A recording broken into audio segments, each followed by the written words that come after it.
ચાલો આવી જાઓ દીકરા. હવે આજે આપણે નીટના ને એપીએમટીના ને એના ક્વેશ્ચન છે, એ ક્વેશ્ચન સોલ્વ કરવાના છે, બરોબર છે. ચાલો નેક્સ્ટ ક્વેશ્ચન તમારા ઉપર પહેલો જ ક્વેશ્ચન તમને દેખાય છે સામે. ઓકે, ચાલો પહેલા આન્સરમાં શું આવશે? ચેટ ઉપર લખવું હોય તો ચેટ ઉપર લખી શકો અથવા મને તમે જાણ કરી શકો.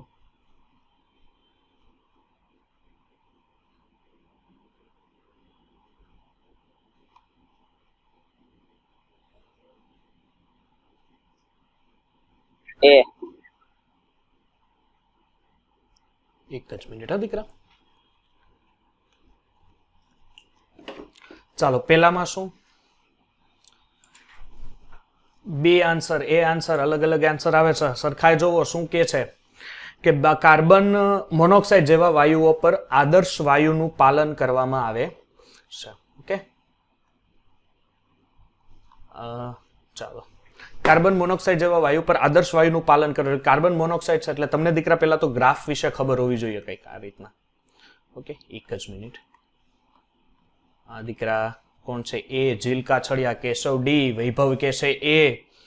ચાલો તો એના માટે CO2 માટે પહેલી જ વસ્તુ કે તમને માહિતી આપી કે જો આદર્શ વાયુ હશે તો એ આઈડિયલ અથવા આપણે એમ કહી શકીએ રિયલ ગેસીસ હશે એ આદર્શ વાયુ તરીકે બિહેવિયર કરતું હોય, બરોબર છે. આદર્શ વાયુ તરીકે વર્તણૂક કરતો હોય તો આદર્શ વાયુ તરીકે વર્તણૂક કરતો એટલે એનો મિનિંગ ઓલવેઝ ઊંચા તાપમાને ને નીચા દબાણે સ્થિતિ હશે.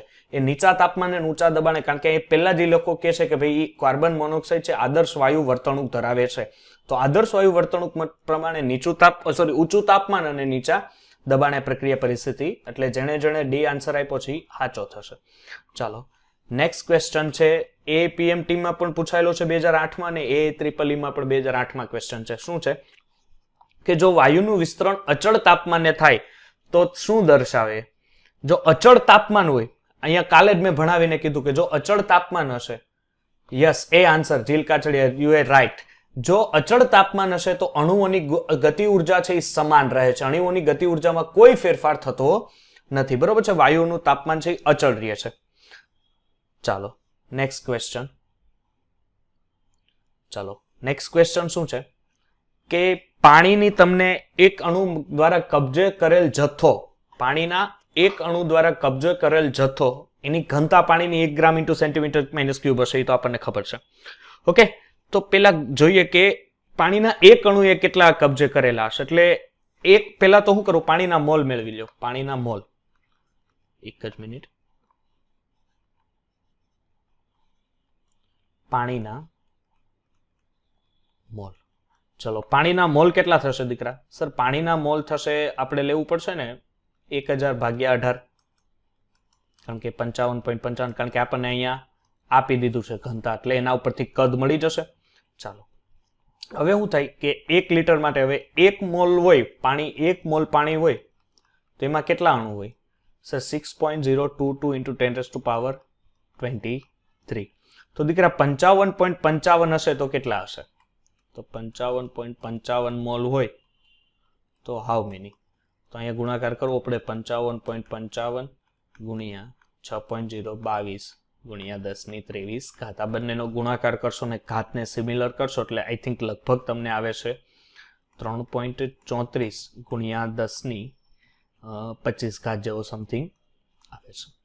ઓકે, હવે એક મોલેક્યુલ્સ માટે મેળવવાનો છે ને, હું મેળવવાનું છે કે પાણીના એક અણુ દ્વારા કબજે કરેલું અંતર. હવે ભાઈ તમારી પાસે આટલા મોલેક્યુલ્સ વોટર છે 1 લીટરના, 1 લીટર હશે તો એમાં એટલા મોલેક્યુલ્સ છે. તો હવે તમારે કેટલા મોલેક્યુલ્સ મેળવવા માટે છે? એક મોલેક્યુલ્સ માટે મેળવવું છે તો 1 ભાગ્યા 3.34 ઇન્ટુ 10⁻25. ઓકે, 10⁻25 તમારે લેવાનું છે. એટલે હવે પાણીના અણુ તમે આ ભાગાકાર કરશો 1.334, બરોબર. 1 ભાગ્યા 3.34 કરશો એટલે આઈ થિંક જવાબ તમારો 3.0 સમથિંગ 10⁻24 જેવો સમથિંગ આવે છે, બરોબર છે. એટલે 3 અહીંયા આવે છે, નો મિનિંગ અહીંયા પાણીનો દ્વારા કબજે કરેલો જથ્થો આટલો થશે. ચાલો આ થિયરિકલ ક્વેશ્ચન છે, કાલે આપણે જોયેલું. શું છે કે એક વાયુ છે, નીટ 2019 નો ક્વેશ્ચન છે. ચાલો આન્સર આપો મને પહેલા. યસ જીલભાઈ, થોડુંક વિચારો.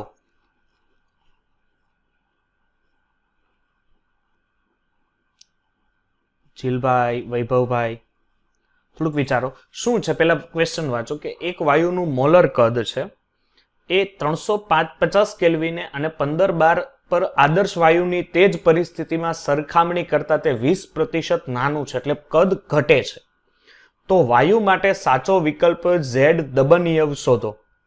તો પેલી વસ્તુ આપણને ખબર છે કે વાસ્તવિક અને આઈડિયલ જો હશે, એક વસ્તુ અહીંયા ધ્યાન આપજો કે વી વાસ્તવિક, આના માટે વી વાસ્તવિક અને વી આદર્શ માટે જો તમે લોકો લ્યો દીકરા, વી વાસ્તવિક અને વી આદર્શ માટે, તો આ આઈડિયલ છે એનું શું થશે, પોઈન્ટ આઉટ આપણે એમ કહી શકીએ અહીં વધે. એક જ મિનિટ.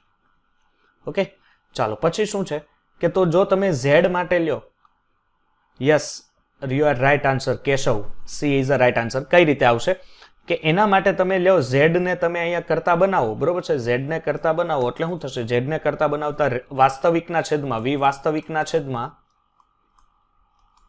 વી આદર્શ, કાલે જ આ ભણાવેલું મેં, વી વાસ્તવિકના છેદમાં વી આદર્શ. તો એના માટે આકર્ષણ બળ છે એ પ્રભાવી બનશે, કારણ કે એના માટે ઝેડ છે એ એક કરતા કેવો બનશે, નાનો બને. જો એક કરતા નાનો બને તો એ તમને આકર્ષણ બળ એના ઉપર પ્રભાવી થશે. જો એક કરતા વધારે છે તેના ઉપર કોઈ આકર્ષણ બળ પ્રભાવી થશે નહીં.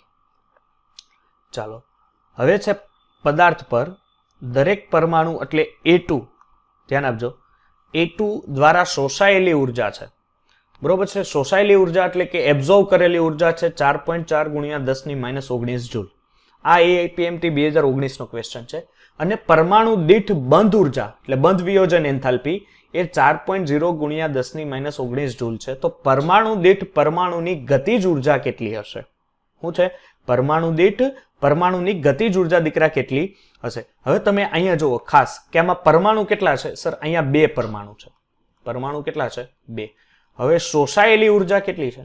સર શોષાયેલી ઉર્જા છે, એક જ મિનિટ, શોષાયેલી ઉર્જા છે 4.4 ગુણ્યા 10-19.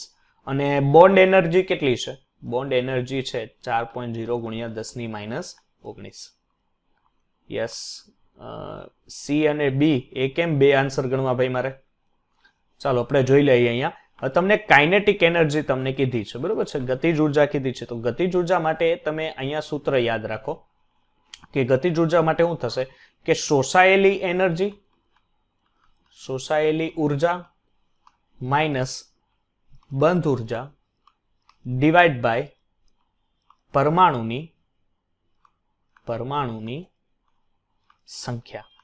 ચાલો શોષાયેલી ઉર્જા કેટલી છે? એ છે 4.4 ગુણ્યા 10-19 માઇનસ બંધ ઉર્જા 4.0 ગુણ્યા 10-19 ડિવાઈડ બાય કુલ પરમાણુ કેટલા છે કે દરેક પરમાણુ માટે કીધું છે એટલે 2 પરમાણુ થશે. 2 પરમાણુ થશે એટલે અહીં આવશે 0.4 ગુણ્યા 10-19 ડિવાઈડ બાય 2, બરોબર છે. 0.4 એટલે અહીંયા કુલ જવાબ આવશે કુલ આવશે શું આવશે 0.02, ઓકે સોરી 0.2 આવશે ને, કારણ કે અહીંયા ભાગ્યા 2 છે એટલે 0.2 ગુણ્યા 10-19 એટલે આ આવશે 2.0 ગુણ્યા 10-20. તો 2 ઇઝ અ રાઈટ આન્સર, એટલે 2 શું છે? સી, બરોબર છે. પરમાણુ દીઠ ગતિજ ઉર્જા કાઇનેટિક એનર્જી એની શું આવશે? 2 આવશે. ચાલો શું છે હવે તમને દીકરા આમાં પૂછેલું છે કે તમારે આના માટે સરેરાશ વેગ વર્ગ ઝડપ એટલે રૂટ મીન સ્ક્વેર RMS મેળવવાનું છે. તો આના માટે RMS એક વસ્તુ તમને ટીક અહીંયા એક માહિતી આપી દો કે VRMS proportional to 1/√m. આ માહિતી તમને આપી દીધી, બરોબર છે. આના ઉપરથી મને આન્સર કહો કે શું આન્સર થશે? ઓકે, બી આન્સર સર, કારણ કે બી આન્સર બી જોઈએ બી આન્સર આવે છે કે નહીં. તો એનું જે દળ છે, એનું જે દીકરા દળ છે, આઈ થિંક એ પણ જોઈ લઈએ આપણે, બરોબર છે. હવે જોવો આન્સર કે તમને એનો શું છે VRMS તમને કીધો છે. VRMS શું થશે દીકરા કે VRMS માટે આપણે એક વસ્તુ પોઈન્ટ આઉટ નોટ કરીએ કે એનો દળ આધારિત છે. એટલે આપણે બધાના પહેલા તો શું છે અહીંયા H2 છે, O2 છે, N2 છે અને HBr છે. ઓકે, H2 નું દીકરા દળ શું થશે આપણી પાસે? આપણે લઈએ કે ભાઈ H2 નું દળ માટે H2 નું 2 થશે. ઓકે, ચાલો ત્યારબાદ શું થશે તમારે ઓક્સિજનનું 32. ઓકે, ઓક્સિજન માટે 32 લેવાનું રહેશે, N2 માટે 28 લેવાનું રહેશે અને HBr માટે 81. ઓકે, ચાલો એક જ મિનિટ. આના માટે 2, ઓક્સિજન માટે 32, N2 માટે 14 28 અને HBr માટે 81. હવે 81 છે બરોબર છે, સરેરાશ વેગ આ શું છે VRMS એના વ્યસ્ત પ્રમાણમાં હશે. શું છે એના વ્યસ્ત ઝડપ, એટલે આ જેમ વધારે હશે એમ આ શું હશે ઓછું હશે, આ જેમ ઓછું હશે એમ VRMS શું હશે વધારે. એટલે આમાંથી સૌથી ઓછું દળ આનું છે, પછી કોનું છે N2, એટલે પેલો ક્રમ આને આપી દઉં કે તો આનું RMS મૂલ્ય સૌથી વધારે હશે, પછી શું છે N2, પછી એટલે બીજા નંબરે A, ત્રીજા નંબરે O2 અને ચોથા નંબરે HBr. ઓકે, એટલે H2 N2 O2 ને HBr, that is B. I think એ કેમ નહીં દીકરા, એ એનો વ્યસ્ત સંબંધ છે. અંડર રૂટ એમ શું છે એનો વ્યસ્ત, એમ હોય કે અંડર રૂટ હોય એની હારે કોઈ લેવા દેવા નથી, પણ એ એનો શું થાય છે વ્યસ્ત સંબંધ હશે, એટલે કે જેમ દળ વધારે હશે એમ એનો રૂટ મીન સ્ક્વેર છે એ કેવો હશે ઓછો હશે, અને જેમ દળ ઓછું હશે એમ એનો રૂટ મીન સ્ક્વેર કેવો હશે વધારે હશે. એટલે તમારા માટે સરેરાશ વર્ગ ઝડપ છે રૂટ મીન સ્ક્વેર ઈ બી આન્સર સાચો થશે. ચાલો ફટાફટ બીજો આન્સર જો કયો મને. ચાલો AIPMT 2012 નો ક્વેશ્ચન છે. શું છે ક્વેશ્ચન કે એક વાયુ પ્રસરણ માટે હિલિયમ વાયુ કરતા 3 ગણો સમય લેશે. એક વાયુ છે હિલિયમ જે સમય લેશે એની કરતા એ દીકરા 3 ગણો વધારે સમય લેશે, તો એનું મોલેક્યુલર વેઇટ કેટલું હશે?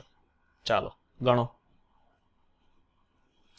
શું સૂત્ર મૂકશો મોલેક્યુલર વેઇટ માટે, અને પ્રસરણ માટે પૂછેલું છે ને, એટલે તમે શું મૂકશો સૂત્ર કે R1 ના છેદમાં R2 અંડર રૂટ ગ્રેહામના વાયુ પ્રસરણ નિયમ પ્રમાણે મોલેક્યુલર વેઇટ એટલે કે M2 ના છેદમાં M1.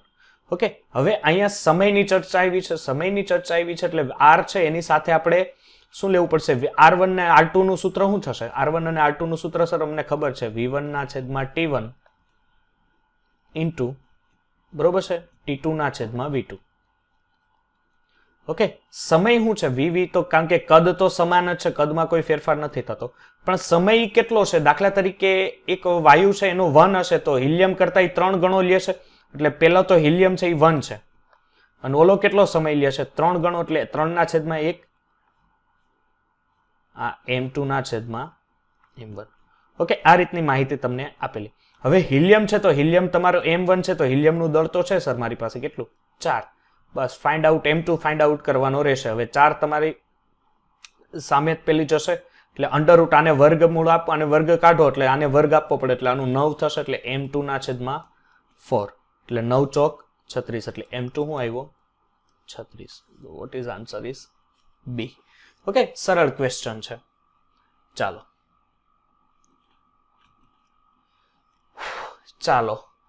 આન્સર એવરેજ વેલોસિટી, સરેરાશ ગતિ તમારે મેળવવાની છે. AIPMT 2011 ક્વેશ્ચન શું છે? જ્યારે તાપમાન 2 ગણું કરવામાં આવે તો વાયુના અણુઓની સરેરાશ ગતિ કયા ગુણકથી વધશે? તમે સરેરાશ ગતિ છે એ કયા ગુણકથી વધારી શકો? Yes, D answer. હા યસ, ડી આન્સર આવશે.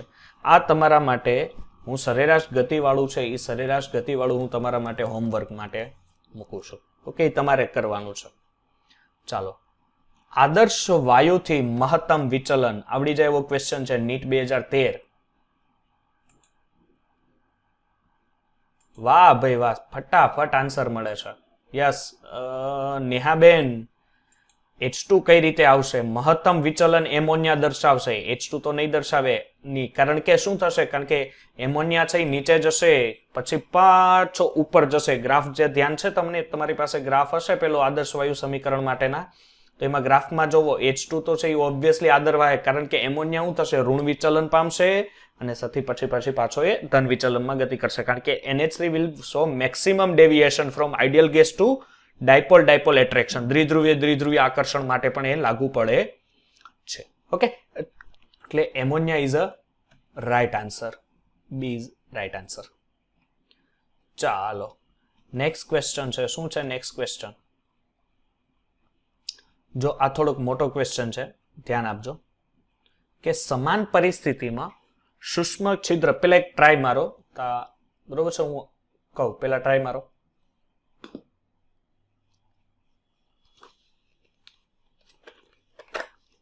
અને આન્સર આવે તો મને કયો.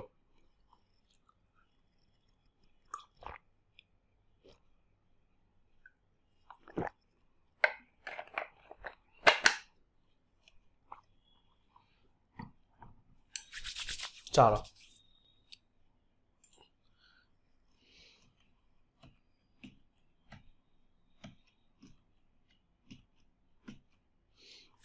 સમાન પરિસ્થિતિમાં સૂક્ષ્મ છિદ્ર દ્વારા વાયુ A અને વાયુ B દરેકનું કદ તમને આપેલું છે. કેટલું છે? 50 ml. કદ પ્રસરણ પામતા અનુક્રમે 150 થી 200 સેકન્ડ એટલે T1 T2 છે ભાઈ આપણી પાસે.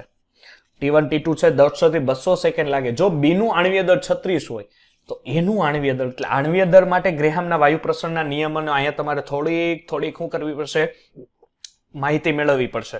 ઓકે, બહુ મોટો દાખલો છે, કેલ્ક્યુલેશન હાવ લબાડ છે, એટલે મીન્સ કે હાવ એક આપણે સામાન્ય છે, બરોબર છે. તો ચાલો આપણે ગણતરીની શરૂઆત કરીએ. એટલે R1 ના છેદમાં R2, જો લાંબુ સૂત્ર થોડુંક થશે એટલે અહીંયા હું થોડીક જગ્યા રાખી લઉં. R1 ના છેદમાં R2. R1 ડિપેન્ડ ઓન કોની ઉપર? કે √D1 હોય, બરોબર છે. √D1 હશે એટલે D2 by D1. D2 by D1 હોય તો એને M સાથે પણ કંઈક સંબંધ હોય. શું સંબંધ હોય? M2 ના છેદમાં M1. ઓકે, ચાલો હવે સર R ની વેલ્યુ મને ખબર છે કે R1 એટલે શું થશે ખબર છે સર? R1 થાય V1 ના છેદમાં T1 અને R2 એટલે શું થશે સર? R2 એટલે પણ થાય V2 ના છેદમાં T2. જો મૂકો, બે વેલ્યુએશન મૂકો એટલે R1 ની વેલ્યુ મૂકો તો V1 ના છેદમાં T1, ઓકે, V1 ના છેદમાં T1 અપોન V2 ના છેદમાં T2. ઓકે, બાકી હવે તમારે ઘનતાની કોઈ જરૂર નથી, કારણ કે એટલે હવે તમારે ખાલી અહીંયા મોલેક્યુલર, આ તો શું છે? ઘનતા ઉપરથી મને આણ્વીય દળ, કારણ કે આ સૂત્ર તો હોય જ, પણ ઘનતા ઉપર ઘનતા અને આણ્વીય દળ એકબીજાના સમપ્રમાણમાં છે એટલે અહીંયા. ઓકે, ચાલો હવે તમારું સૂત્ર શું બનશે કે અહીંયા તમારી પાસે શું છે કે કદ બે માટે સમાન છે. શું છે? જુઓ તો A અને વાયુ B દરેકનું 50 ml કદ, એટલે બે માટે કદ શું છે? સમાન છે. એટલે હું અહીંયા લખી શકું કે V1 = V2, કારણ કે વાયુ A અને B નું દરેકનું કદ કેવું છે? 50 ml. તો ઓબ્વિયસલી ઉડી જવાના છે, એટલે હું અહીંયા લખતો નથી. પછી શું છે સર? T1 છે એ 150 સેકન્ડ છે, સોરી 500 લખાઈ ગયા. T1 છે એ 150 એટલે 150 સેકન્ડ છે અને T2 છે 200 સેકન્ડ છે. ઓકે, ચાલો T1 ને T2. હવે M શું છે? B માટે આણ્વીય દળ એટલે M2 આપી દીધું છે. કેટલું M2 આપ્યું છે? 36. તો M1 મેળવવાનું છે. હવે તો સર રાજા થઈ ગયા અમે. કેમ રાજા થઈ ગયા સર? T2 ના છેદનો છેદ અંશમાં જાય એટલે T2 ના છેદમાં T1 અંડર √ M2 ના છેદમાં M1. T2 કેટલું છે? 150, સોરી T2 200 છે, T1 150, M2 છે 36 અને M1 છે દીકરા આપણી પાસે, સર M1 તો ગોતવાનું છે. ઓકે, ચાલો ગણતરી કરશો એટલે આપણે આને 4 ના છેદમાં 3 લખી શકીએ. ઓકે, 4 ના છેદમાં 3 લખીએ એટલે હવે 36 છે, 36 આપણે ના છેદમાં M1. ઓકે, અથવા જો તમારે M ન લખવું તો પણ બીજી મેથડ પણ તમે લોકો વાપરી શકો, બરોબર. સામે અંડર √ જવા દો એટલે આને તમે 4 × 4 ના છેદમાં 3 × 3 લઈને અંડર √ કરીને અહીંયા 36 ના છેદમાં MA લઈ શકો. ઓકે, હવે M1 અથવા M1 ને કરતા બનાવો, M1 ને કરતા બનાવો એટલે શું થશે? 36 × 3 × 3 ના છેદમાં 4 × 4, કારણ કે સામે વર્ગમૂળ આપ્યું ને તમે લોકોએ, બરોબર છે? વર્ગમૂળ આપ્યું એટલે આ રીતના કરો. 3 તેરી 9 ને કુલ આન્સર આવશે આઈ થિંક 20.25 જેવો આન્સર આવે છે. ઓકે, 20.25 એવો દેખાય છે સર? ક્યાંય ઓપ્શન નથી, that means none of the above. Okay, ઉપરમાંથી કોઈ આન્સર તમને મળતો નથી. ચાલો નેક્સ્ટ ક્વેશ્ચન આપણે તરફ જઈએ. શું છે નેક્સ્ટ ક્વેશ્ચન? ચાલો સરસ છે, વાન ડર વાલ સમીકરણ છે. વાન ડર વાલ સમીકરણ શું કહે છે જોવો તો, વાસ્તવિક વાયુ માટે વાન ડર વાલ સમીકરણ આપેલું છે, જેમાં દબાણનો વધારો અને કદનો વધારો તમને આપેલો છે. દબાણનો વધારો છે A × n²/v² અને કદનો વધારો છે અથવા ઘટાડો છે NB, NRT તરીકે લખાય છે, જ્યાં A અને B વાન ડર વાલ અચળાંક છે. એક સેટમાં એવું છે કે O2, CO2, H2 અને હિલિયમ, અને બીજા સેટમાં છે CH4, O2 અને H2. નીચે સેટ 1 માં આપેલા વાયુઓ B ના વધતા ક્રમમાં તથા સેટ B માં વાયુ A ના ઘટતા ક્રમમાં. ધ્યાન આપજો, B અને A ના વધતા અને ઘટતા ક્રમમાં તમારે નીચેનો સાચો ક્રમ ગોતવાનો છે. ઓકે, તો સેટ A માં શું કરવાનું છે? એટલે O2, CO2 અને H2 અને હિલિયમમાં શું કરવાનું છે? B ના વધતો ક્રમ અને ઓલામાં ઘટતો ક્રમ, કારણ કે દબાણમાં ઘટાડો કે વધારો થશે. ચાલો,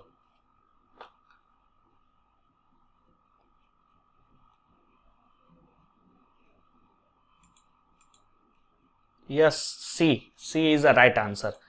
શું થશે? કારણ કે તમે જોશો, હા, સરસ સરસ, ખૂબ સરસ. સ્ટેટમાં જેલ કાછડિયા, વૈભવ, સરસ આન્સર છે. એનું રીઝન શું થશે કે એઝ પર તમે જો ખરેખર તમે જોશો ને તો H2 ની વેલ્યુ 2.44 છે વધતા ક્રમમાં. B ના વધતા ક્રમમાં 0.244 વેલ્યુ છે. એટલે H2 સૌથી વધારે હશે, પછી હિલિયમ હશે, પછી O2 ને પછી CO2. તમારે વધતો ક્રમ આપવાનો છે. અને જો તમારે વાન્ડરવાલ્સ સમીકરણ પ્રમાણે CH4 નો O2 નો ઘટતો ક્રમ લેવો ને તો સૌથી ઓછો CH4 આવશે, પછી O2 આવશે અને પછી H2 આવશે. એટલે option she is the right answer. ચાલો, નેક્સ્ટ ક્વેશ્ચન તરફ આપણે જઈએ. આમાં સી આપણે કોન્સ્ટન્ટ ના કરીએ. એક જ મિનિટ, અહીંયા આડો લીટો થઈ ગયો. ચાલો, આદર્શ વાયુ સમીકરણે સુધારેલ અવયવ એ શાની સાથે સંકળાયેલ છે? તો વાયુ અણુઓની ઘનતા રહેશે. મારી ચેટ તો પણ ફટાફટ આન્સર આપે છે ભાઈ. જીલભાઈ, થોડુંક બી ઉપર થોડુંક વિચારો. એ છે એ કદ માટે નથી લાગુ પડતું, કદ માટે લાગુ પડે બી. બરોબર છે? કદ માટે લાગુ પડે તો બી લાગુ પડે. ઓકે, એટલે કેશવભાઈ, કદ માટે તો નહીં લાગુ પડશે, કારણ કે એના દબાણ માટે કુલ આકર્ષણ, કારણ કે એ વેલ્યુએશન તમે ક્યાં મૂકો કે સર જ્યારે અણુઓ હોય એ દબાણમાં વધારો ઘટાડો દર્શાવે. એનો મિનિંગ શું થાય કે પેલું મેં તમને ગઈકાલે લેક્ચરમાં ભણાવેલું હતું, તમને યાદ હશે તો. આ રીતના મેં તમને માહિતી આપેલી. યસ, વૈભવભાઈ, હવે થિયરી થોડીક મગજમાં આવી ગઈ. સી તો જીલભાઈ, જો અહીંયા હું આપેલું, મેં તમને ખબર માહિતી આપેલી કે અહીંયા કોઈ અણુ હોય તો આ રીતના એના આકર્ષણ બળ ઉપર આધાર રાખે. પછી જો કોર્નરનો અણુ હોય તો એને આ તરફથી આકર્ષણ ન લાગે, આ ત્રણ તરફથી જ આકર્ષણ લાગે.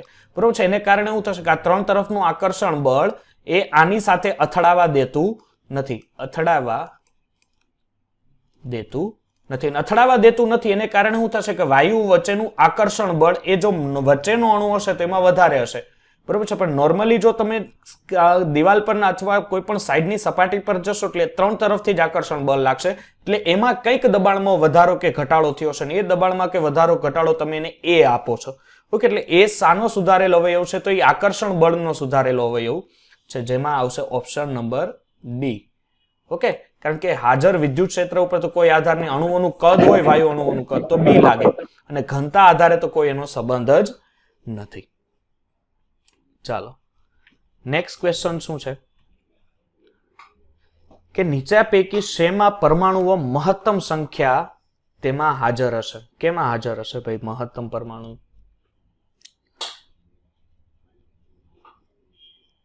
ચાલો ફટાફટ. આ તો મોલ કોન્સેપ્ટ નો જ ક્વેશ્ચન કહેવાય, એ તો આવડી જવો જોઈએ.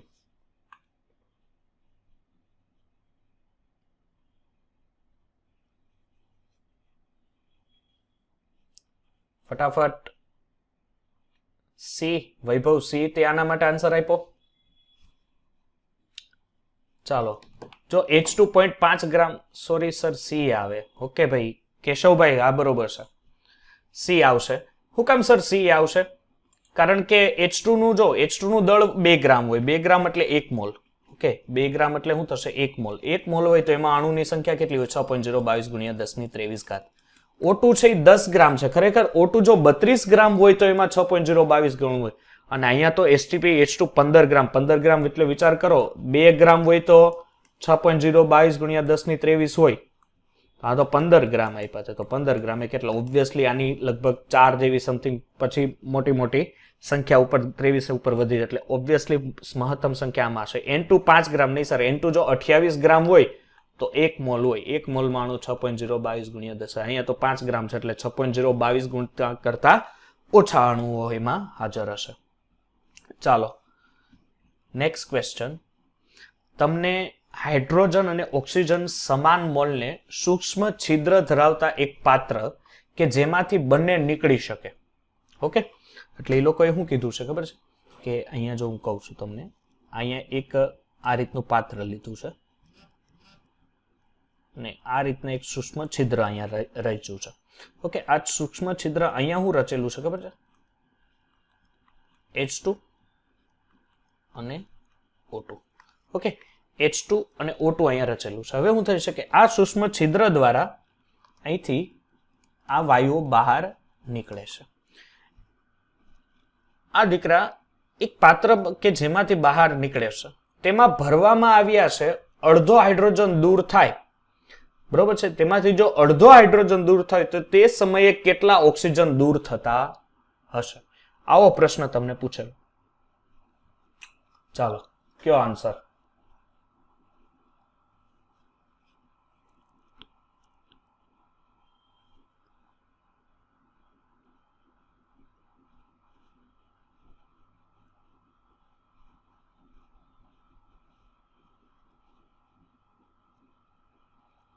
ચાલો ચેટ ફટાફટ ટ્રાય મારો, પેલા ગણો, બરોબર છે? પછી મને કયો.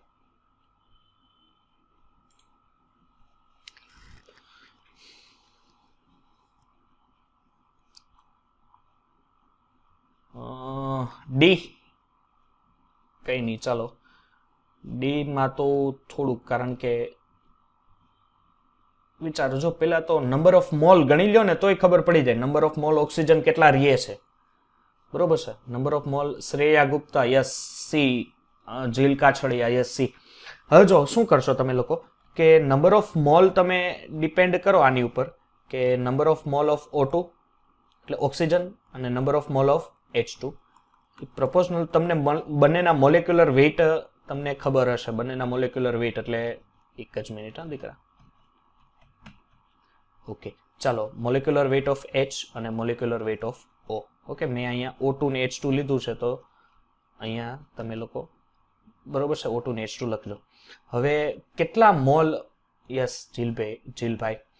હવે જો એ લોકો શું કહે છે કે અડધા હાઇડ્રોજન દૂર થાય છે, એટલે મોલ આપણે સમજ, કારણ કે મોલને જ સમાન મોલને કીધું છે, મોલ એટલે મોલ જ મેં લીધેલા. નંબર ઓફ O2 કેટલા દૂર થાય છે? આ કેટલા થાય છે? અડધા, એટલે 1/2 કરી નાખું. હાઇડ્રોજનનું દળ 2, ઓક્સિજનનું 36, બરોબર છે? 18 દુને 36 થશે. હવે શું થશે કે ટોટલ સમય જે લાગે છે એ જેટલો હાઇડ્રોજનના અડધા મોલને લાગે છે એટલો જ સમય ઓક્સિજનના દૂર થતા એટલો જ સમય લાગશે, બરોબર છે? એટલે કુલ રેશિયો આને જો તમે ગણશો એટલે કુલ નંબર ઓફ મોલ, આની જો સાદું રૂપ આપશો તો કુલ નંબર ઓફ મોલ એ 1/8 થશે. હવે મેઇન રીઝન એક રાખજો કે જેટલો સમય અડધા હાઇડ્રોજનને નીકળવા થાય છે ને એટલો જ સમય કેટલો લાગશે કે 1/8 ઓક્સિજનને નીકળતા એટલો જ સમય એને લાગશે, બરોબર છે? નંબર ઓફ મોલ માટે, એટલે કે કારણ કે અહીંયા TO2 = TH2. ઓકે, ચાલો. ઓકે, પાણીની અંદર કંઈક છે. પાણીની અંદર શું છે? માછલી છે? ના સર, પાણીની અંદર 15 ડિગ્રી સેલ્સિયસ તાપમાને કંઈક છે અને 1.5 બાર દબાણે વાયુનો પરપોટો છે. જો પરપોટો સપાટી પર આવે કે જ્યાં તાપમાન 25 ડિગ્રી સેલ્સિયસ અને 1 બાર દબાણ છે તો પરપોટાનું કદ શું હશે? તો પરપોટાનું કદ શું હશે? ઓપ્શન જોજો. કદ વધીને 1.6 ગણું થશે, કદ વધીને 1.1 ગણું થશે, કદ ઘટીને 1.17 થશે કે કદ વધીને 2.5 થશે. એટલે ઓબ્વિયસલી અહીંથી મને ખબર પડે છે કદ ઘટશે તો નહીં, બરોબર છે? કારણ કે તાપમાન છે એ આટલું પરપોટો છે. જો પરપોટો સપાટી પર આવે એટલે કદ ઘટશે તો નહીં, કારણ કે પાણીના મોલેક્યુલ્સ થોડાક લેતા જશે એટલે કદ વધશે.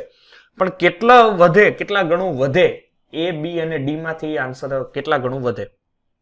કારણ કે પ્રેશર છે, ટેમ્પરેચર છે, બરોબર છે? પ્રેશર છે, ટેમ્પરેચર છે અને વોલ્યુમ છે. 3 વસ્તુનો સંબંધ લેવાનો છે.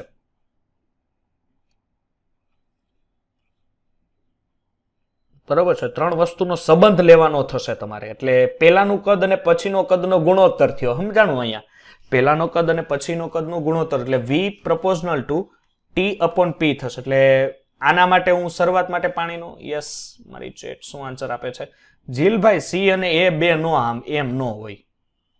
C અને M બે આન્સર તમે આપો એમ નો ચાલે. ચાલો હું અહીંયા જોવો ને તો અહીંયા શું છે દીકરા? એક જ મિનિટ. ચાલો તમને T1 ને પેલા તો કેલ્વિનમાં ફેરવીએ ને, T1 એટલે 15 કેલ્વિન, 15 સેલ્સિયસ છે પ્લસ 273, ઓકે 288 થશે. અને T2 છે એ 25 ડિગ્રી સેલ્સિયસ છે એટલે આપણે 298 થશે, એ 298 કેલ્વિન. ચાલો એના માટે પ્રેશર છે 1 પોઈન્ટ, એટલે અહીંયા હું લખું, જો V1 લખું તો એના માટે ટેમ્પરેચર છે T1 એ થશે 288 છેદમાં એના માટેનું પ્રેશર છે 1.5. એ જ પ્રમાણે V2 લઉં તો એના માટેનું ટેમ્પરેચર છે T2 298 અને એના માટેનું પ્રેશર છે 1 બાર. ઓકે, તો આ બંનેનો હું લઉં, રેશિયો લઉં, તો રેશિયો લઉં એટલે V2 ના છેદમાં V1 અને V2 ના છેદમાં V1 નો રેશિયો લઉં એટલે શું થશે, 1 અને 1.5 આપણે લઈએ. ઓકે, તો અહીંયા રેશિયો લેશો એટલે 288, એક જ મિનિટ, 298 આવશે ને, 298 ભાગ્યા 1 અને 298 ભાગ્યા 1 અને અહીંયા બીજું હું લેશો કે સર 288 ભાગ્યા 1.5. ઓકે, એટલે તમે V2 ને V1 તમે લીધેલું છે, બરોબર છે, V2 ને V1. બસ હવે શું કરવાનું રહેશે કે 288 ભાગ્યા 1.5 કરશો એટલે 298 ના છેદમાં 1 હોય કે ન હોય કઈ ખબર નહીં પડે, એટલે 288 ભાગ્યા 1.5 એટલે 192, બરોબર છે, 192 અને 192 માટે કરશો ને 192 એટલે કુલ આનો અરાઉન્ડ જવાબ જે આવે છે દીકરા, જવાબ આવે છે 1.55 સમથિંગ આવે છે, જે અરાઉન્ડ 1.6 જેવો સમથિંગ રહે. એટલે તમે અહીંયા લેહો ને એટલે જો V2 અહીંયા સામેની તરફ જવા દેશો એટલે 1.6 V1 એટલે કેટલા કરું કદ વધે છે, એટલે જો શરૂઆતનું કદ V1 એમાં કેટલો ગણો વધારો થાય છે, 1.6 નો વધારો થાય છે. કોના કદ માટે? V2 માટે. એટલે કદ વધીને 1.6 ગણું થાય છે. કેટલું થાય છે? 1.6 ગણું થાય છે. ચાલો નેક્સ્ટ ક્વેશ્ચન. સમાન કદ ધરાવતા, ધ્યાન આપજો શું છે, સમાન કદ AIPMT 2011 નો ક્વેશ્ચન છે. છિદ્રાળુ પડદામાંથી અનુક્રમે 20 સેકન્ડે, ઓકે એક જ મિનિટ દીકરા, અનુક્રમે 20 સેકન્ડે અને 10 સેકન્ડમાં પ્રસરણ પામે છે, તો એનું આણ્વીય દળ 49 હોય તો બીનું. જો દીકરા આ ક્વેશ્ચન મેં આગળ ગણાવેલો, આવો જ ક્વેશ્ચન છિદ્રાળુ વાળું જેમાંથી નીકળતું હતું એમાંથી મેં ગણાવેલો. Yes Keshavbhai, Vaibhavbhai, 12.25 is a right answer. ગણાવવો પડશે, લાગે છે એવું? ઓકે, મને તો નથી લાગતું કારણ કે આવડી જાય એવો ક્વેશ્ચન છે. ઓકે ચાલો, તો ગણાવવું પડે એવું લાગતું તો નથી મને. કેમ થશે? મેસેજ કરો, ગણાવું કે પછી ચાલશે? ચાલશે તો ઓકે કરીને કરી નાખો આગળ.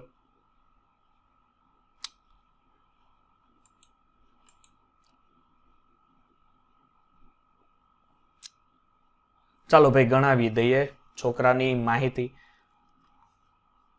ચાલો શું છે હવે, A અને B છિદ્રાળુ. પેલા શું હતું, પેલા આમાં H2 અને O2 વાળું મેં તમને કીધું હતું, ખબર છે? આગળ અહીંયા હું આપી દીધું છે A અને B વાળી તમને માહિતી આપી દીધી છે. એટલે તમારે શું કરવાનું લેશે કે R1 વાળું ને R2 વાળું સૂત્ર મૂકવાનું, √M2 ના છેદમાં M1. ઓકે, એટલે R2 અને R2 વાળું સૂત્ર મૂકશો એટલે શું થશે, V1 ના છેદમાં T1 અને V2 ના છેદમાં T2. ઓકે એક જ મિનિટ, એટલે અહીંયા √M2 ના છેદમાં M1. હવે તમને હું કીધું છે કે સમય તમને 20 અને 10 સેકન્ડ આપ્યો છે, પણ અહીંયા શબ્દ શું છે, કદ બંનેના સમાન છે. જો કદ બંનેના દીકરા સમાન હશે તો શું થશે, કદ બંનેના સમાન હશે એટલે અહીંયા કુલ વેલ્યુએશન તમે મૂકી દો છો કે T2 ના છેદમાં T1 થશે, T2 ના છેદમાં T1 is equal to M2 ના છેદમાં M1. ચાલો T2 કેટલું છે, T2 છે 10, T1 કેટલું છે 20, કારણ કે 20 અને 10 સેકન્ડમાં પ્રસરણ પામે છે. ઓકે, એટલે 10 ના છેદમાં 20.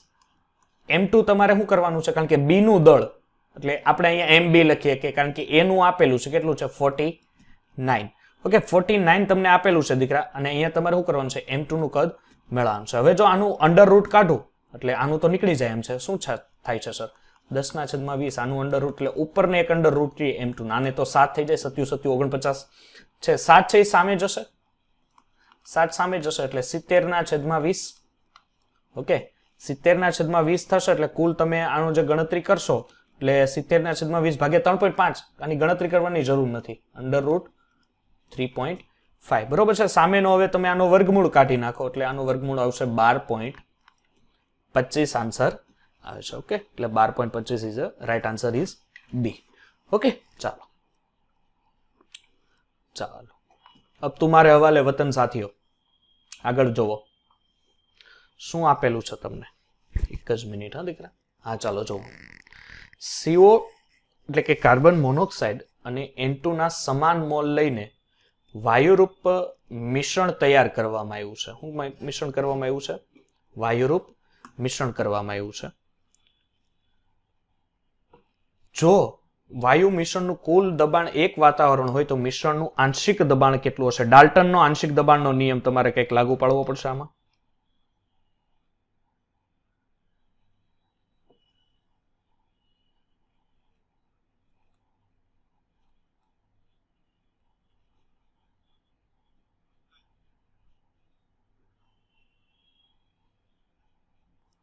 ચલો આન્સર ફટાફટ. અચ્છા, 2 વ્યક્તિ આપી દીધા છે. એ 0.5. અરે સરસ, ખૂબ ખૂબ સરસ. કારણ કે મોલ બંનેના સમાન છે. જીલભાઈ, વૈભવભાઈ, બરોબર છે. ચાલો, મોલ બંનેના કેવા છે દીકરા? સમાન છે. એટલે કોના કોના મોલ સમાન છે? Sir, number of mall of CO અને number of mall of N2 બંનેના મોલ સમાન છે. હવે મિશ્રણનું જે કુલ દબાણ છે, મિશ્રણનું કુલ દબાણ તમને આપેલું છે, એટલે કે તમારું જે પ્રેશર છે એ પણ શું થશે? સમાન થશે, કારણ કે બંનેના પ્રેશર મિક્સચર તમને કુલ આપેલા છે. ઓકે, તો ચાલો પ્રેશર ઓફ તમને શું કીધું છે કે ભાઈ પ્રેશર ઓફ N2 અને pressure of O2. Okay, O2 છે ને, સોરી કાર્બન મોનોક્સાઇડ છે. Pressure of carbon monoxide. એ લોકો શું કહે છે કે પ્રેશર વાતાવરણ મિશ્રણમાં N2 નું આંશિક દબાણ તૈયાર કરો. એટલે પ્રેશર ઓફ કુલ દબાણ છે એ કુલ દબાણ કેટલું થશે? 2 થશે. કારણ કે જો વાયુ મિશ્રણનું કુલ દબાણ 1 વાતાવરણ હોય તો મિશ્રણનું આંશિક દબાણ કેટલું હશે? બરોબર છે. કુલ આંશિક દબાણ માટે આપણે લઈએ કે ટોટલ મિશ્રણ થશે, એટલે અહીંયા આવશે 2 pressure of N2 pressure of CO. કંઈ નથી એટલે 1, કારણ કે અહીંયા N2 માટે 1/2 પ્રેશર ઓફ CO, એટલે અહીંયા આવશે 0.5. Right answer. ચાલો, શું છે નેક્સ્ટ ક્વેશ્ચન? આવી જાઓ. 0.03 મીટર ક્યુબ કદના પાત્રમાં શું ભરેલું છે? 0.03 મીટર ક્યુબ કદના પાત્રમાં શું ભરેલું છે? તમે 129 ડિગ્રી સેલ્સિયસ તાપમાને 6 ગ્રામ મિથેન વાયુ દબાણે ભરેલો છે. તો દબાણ કેટલા પાસ્કલ થશે? ચાલો મને કહો, દબાણ કેટલું થશે?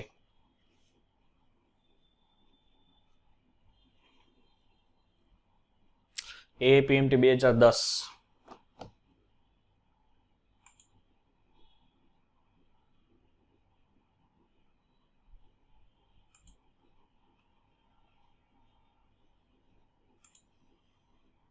જીલ A, વૈભવ C. તો C તરફ આપણે દોડી, કારણ કે C આન્સર. હે ભાઈ, તે C આન્સર આવશે ભાઈ. કઈ રીતે સર? યસ, C કેમ આવે? આમાં ઓબ્વિયસલી ખબર પડે કે પાવાગઢની આરતી મૂકવાની રહે તમારે. ઓકે કે નહીં? મોલ તમને આપેલા છે 6 ગ્રામ છે, એટલે તમારે પહેલા તો શું કરવું પડે? મોલ મેળવી લેવા પડે. તો મોલ મેળવવા તમે શું કરશો? 6 ગ્રામ આપ્યું છે, CH4 નું વજન, મિથેન છે ને, CH4 નું વજન શું થશે? 16 થશે, કારણ કે કાર્બનનું 12 ને 4 હાઇડ્રોજનનું. તો કદ તમને આપી દીધેલું છે. કદ કેટલું છે? 0.03. મોલ 6/16. બરોબર છે. R કેટલો થશે? વાતાવરણ આપ્યું છે, સોરી R અહીંયા આપી જ દીધો છે, જૂલમાં છે, એટલે 8.314. T કેટલું છે સર? 129 ડિગ્રી છે, એટલે 129 પ્લસ 273, એટલે આ સમથિંગ 402 જેવું થાય. કેલ્વિનમાં આપણે લઈએ તો 402. બસ P ને કરતા બનાવો, એટલે P સામે 6 × 8.314 × 402 ના છેદમાં 0.03. આની ગણતરી કરશો એટલે 41,648 પાસ્કલ જેવું એ તમને માહિતી આપી શકે. ચાલો, શું છે નેક્સ્ટ ક્વેશ્ચન? તમને N2 નીટ 2013 નો ક્વેશ્ચન છે. તમને N2 વાયુની ઘનતા આપેલી છે. કેટલી આપી છે? 227 ડિગ્રી સેલ્સિયસ તાપમાને 5 atm છે. તો દબાણે N2 ની ઘનતા મેળવવાનું છે, એટલે D મેળવવાનું છે. શું કરશો? ચાલો, D મેળવવાનો છે. શું આન્સર આવશે? ઘનતા કેટલી થશે?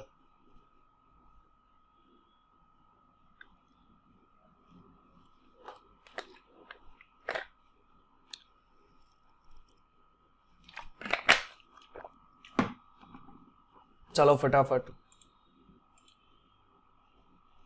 સી. વૈભવે તો બે વાર સી લખી નાખ્યું. હા સી જ આવે ભાઈ. કઈ રીતે આવશે એ જોવું પડશે ને ભાઈ.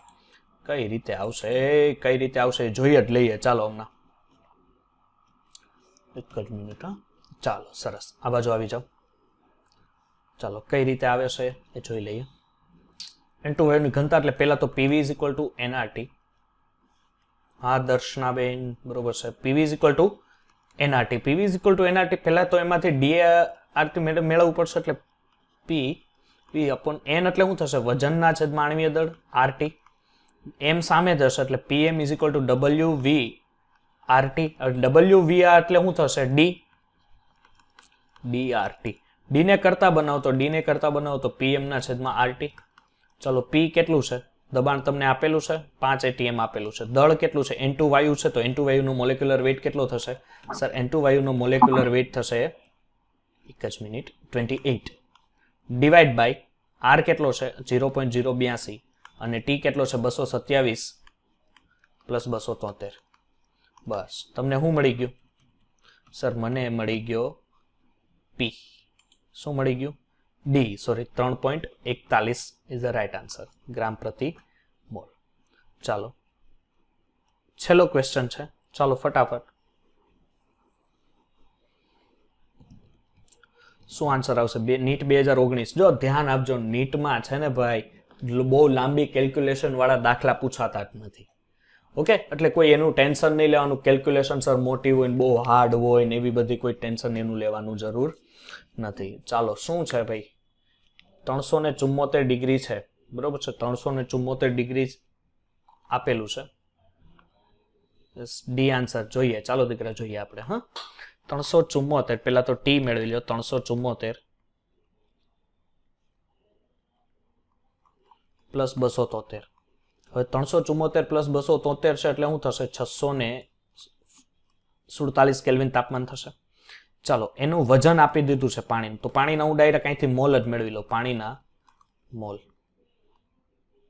Yes D. Keshav Kashyap. Yes D છે. શું છે દીકરા? પાણીના મોલ 0.1. આર ની વેલ્યુએશન તમને આપેલી છે 0.083. ઓકે, તમારે મેળવવાનું શું છે? દબાણે પાણીની વરાળ એટલે મીન્સ કે કદ મેળવવાનું છે ને. પી તમને આપેલો છે 1 બાર. હા પી પણ આપેલો છે 1 બાર. ચાલો શું કરશો હવે? સર કરવાનું શું હોય? કરવાનું એટલે PV is equal to nRT. V ને કરતા બનાવો એટલે nRT upon P. N 0.1 R 0.0083. તાપમાન 647 ડિવાઈડ બાય P કેટલું છે? 1 બાર. ઉપરની ગણતરી કરશો એટલે તમને જવાબ 5.37 આવશે. હા શ્રેયાબેન બરોબર છે. ડી આન્સર જોઈ લેજો. આપણે અહીંયા મેં લખેલો છે. ઓકે 5.37. ઓકે ચાલો હવે આપણે થોડાક નેક્સ્ટ વધારે ક્વેશ્ચન હું એડ કરું છું બરોબર છે. એ ક્વેશ્ચન ઉપર ખાસ તમે જોઈ લેજો. હું નવા ક્વેશ્ચન એડ કરું છું. એમાં આઈ થિંક દીકરા આન્સર થોડોક હશે પણ તોય તમે લોકો જોઈ લેજો બરોબર છે. કારણ કે જે સરસ નીટના ને APMT ના લગભગ સારા ક્વેશ્ચન હતા ને એ સારા ક્વેશ્ચન મેં લઈ લીધા છે.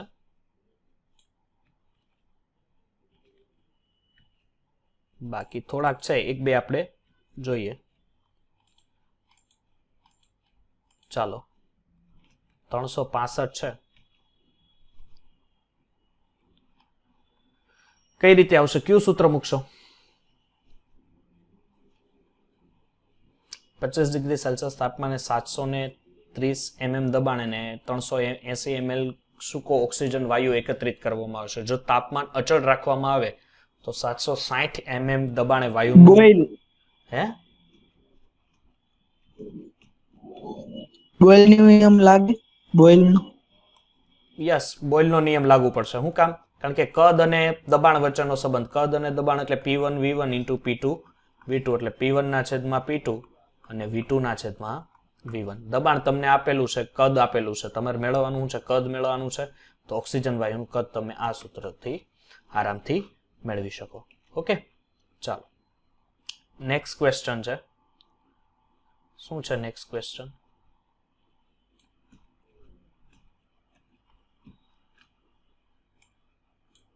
એક જ મિનિટ. ચાલો, હવે આમાં કઈ રીતે થશે? જો સમાન તાપમાને તમને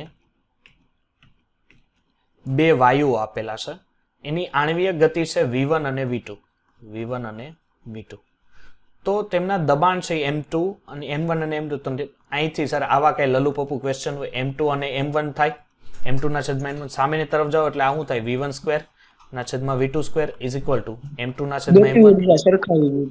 બરોબર છે, બંનેને ખાલી સરખાવાના રહેશે. સોરી, અહીંયા m1 લખતા ભૂલાઈ ગયું. એટલે શું થશે? m1 into v1 square is equal to v2 square into m2. બસ આવો આન્સર આવશે ડી. તો આપણે કરેલો છે, પણ કઈ રીતે આવે છે એની તમને માહિતી આપી દીધી. ઓકે, ચાલો નેક્સ્ટ જોઈએ. ચાલો નેક્સ્ટ જોવો. આમાં શું કરશો?